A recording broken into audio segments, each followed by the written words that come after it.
Hello there, ladies and gentlemen.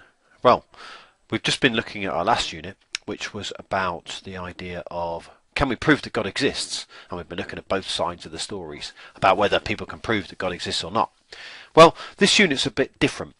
You might remember your philosophy for children lesson when you've looked at the picture. And some of you have come up with the idea of suffering and the idea of evil in the world and why those kind of things happen if there is a good God. And that's our next question. And it's the major reason why most people don't believe in God. And that's because if there's so much evil in the world, then why is a loving God who is all powerful and knows when evil happens, why does he let that happen? Why does he let evil happen? And so our first port of call is we're going to look at the problem of evil. We're going to look at Epicurus, who asked this question many thousands of years ago about God, and actually questioned the existence of God before people, really had the courage to question whether God existed or not. And he began to answer that question. And eventually, as lessons go on, we're going to look at whether we can actually say, yes, there is a God, and we can believe that God exists, even though there's evil and suffering in the world. But for now, here's the problem. It's put forward by Epicurus. The problem of evil, ladies and gentlemen. Hello everybody, my name is Epicurus, and I am a Greek philosopher. I was born in 341 BC, that's 341 years before Jesus was born. And my philosophy was that in order to live a good life, it has to be happy and tranquil, and lived with friends and lots of things that make you happy. And I believed in the idea that pleasure was good and pain was bad. For today, I am here to describe to you what the problem of evil is. And as you can see behind me, I came up with this idea. What is the problem of evil that theists, people who believe in God, have with evil and evil things that happen in the world? Now the paradox, the idea is this. I will explain it in easier terms than the picture that you see behind me. I want you to think just for a minute of the most wonderful person in the world, the person you love above everybody else. Now this is probably your mother or your father, or maybe a brother or a sister or someone in your family that you truly love, but it may be someone else for you. I am sure you can all think of someone that you love. Now you would not want them to suffer. You would not want them to suffer because you love them so much. It's unbelievable. And yet we are told that God is all-loving, omnibenevolent. This is a key word that you will see appear flash in front of you. Amazing new technology. Omnibenevolent. God loves us all. So surely if there is a God, God would not want us to suffer. Just like you don't want the person you love the most to suffer, you would not want God would not want anyone in the whole world, if he loves us all, to suffer. If you think about that person who you love the most, and they were just about to have a problem, maybe to fall down the stairs, or to cut themselves on a piece of paper. If you were all-powerful, you could stop that from happening. Now theists believe that God is all-powerful. He can do whatever he wants. So surely if God is all-powerful, he would want to stop evil. He would want to stop anybody from having any pain, like falling down the stairs. Surely, if he was all-powerful, he would not want that to happen. And if you could stop the person who you love the most from hurting themselves, you would do, wouldn't you? Of course you would. Well, if you were all-powerful and all-loving, surely you would want to stop the two things from happening. It's quite simple. Aha, Epicurus, you might say. But if I did not know it was going to happen, I could not stop it. Well, that's quite simple. Because people believe that God is all-seeing and all-knowing, omniscient. If he's omnipotent, which is all-powerful and all-seeing, then he knows before it's going to happen that it's going to happen.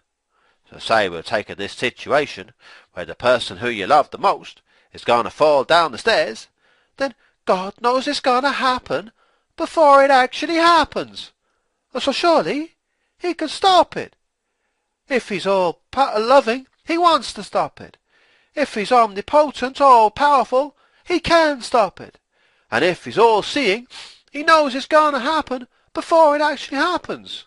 So the question is for theists, why doesn't God stop evil and the suffering? It's quite simple. If he's any of those three things, omnibenevolent, omnipotent, omniscient, then surely he would be able to stop the problem. However, God doesn't stop the problem. And that is why, ladies and gentlemen, I did not believe in God. Because otherwise, God would not have let the people I love have a problem. Thank you very much. If you're a bit confused about what I say, have another listen to me. Everybody peeps. I will see you soon. Epicurus, signing out. Bye-bye. Well, that was the problem of evil. And now we're going to go on to the next part, which is the problem of suffering. And you've got Charles Darwin now, who went through a lot of suffering in his life. And he's going to put forward the idea of why do good people who do good in their lives suffer? Why are they allowed to do that? Because for a lot of people, that's another reason why they don't believe that God exists. Here you go. Hello, my name is Charles Darwin. As you might well know, I came up with the idea of evolution that challenged religious belief across the world. However, today I am here to talk to you about suffering and the problem of suffering. But as you have heard from Epicurus and the problem of evil, it's very similar. If God is all-loving, then why does he allow evil in the world? Because surely he wants us all to have a good life. If God is all-powerful, then he can stop evil. And if God is all-knowing, all-seeing, then he knows when it is happening. However, it seems to me that this does not happen. God does not stop it. And suffering is very similar, ladies and gentlemen, because suffering happens because of evil often. Now, whether that's natural evil or moral evil, which you will look at in your next lesson. But for me, suffering is something that's important. I myself had a lot of suffering that I put down to a number of different things. My wife, however, believes we suffered because we in some way hurt God. I, however, did not think this. I did not think we suffered for that reason. But the problem of suffering for a theist is very simple. Why do good people who do the right thing all the time have to suffer, have to endure pain and evil things? For me, it was the death of my children, particularly my firstborn child, Annie, who I really suffered with, because she died. I felt like I had done something wrong, something evil, and therefore God was punishing me, and that was what was making me suffer. However, eventually I realized that that was not the case, and indeed I believed that it was not God, but other things that was causing the suffering. So suffering for a theist. Why do good people have to suffer in the world?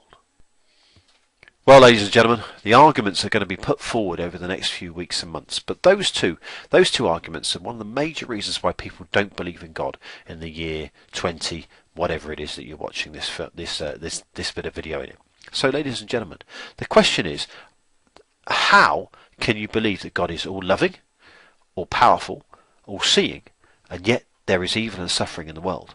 Now, for you, there might be a reason that you're able to do it. And I want you to start to think about that, because that's something we're going to look at in class. Okay? So, ladies and gentlemen, as always, it's up to you.